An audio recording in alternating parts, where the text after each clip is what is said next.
স্বভাব খারাপ বুঝছস, যত মদত চিনোস না কারো ফলোলেস কিনে না না ওই ছেলেটা না ওদের গ্রুপের একটা ছেলে আয়া কলে উঠছিল,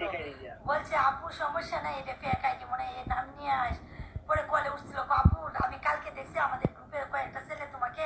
ইয়া করছিল। তুই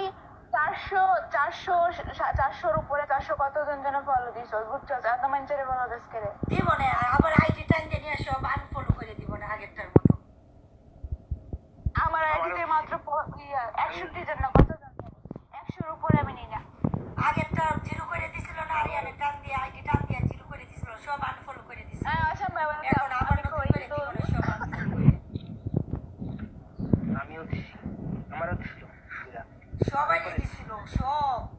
যারা আছে সবার সূত্র হয়ে গেছিলাম আমি, যার লাইভে যায় আমার কিক মারি বের করে দিত, যার লাইভে যায় কিক আর অপমান করতো, পরে মন চাইছিল বিকুল সাইডে দিই ওই জায়গা ভাই আল্লাহ ও আছে ঢাকার মেয়ে চিন্তা, ঢাকার মেয়ে আগে আইছিল এ পরি নামের একটা আপু আসছিল কলে তুলছিলাম তখন ছিল না কেন ভিআইপি নিয়ে আসছিল।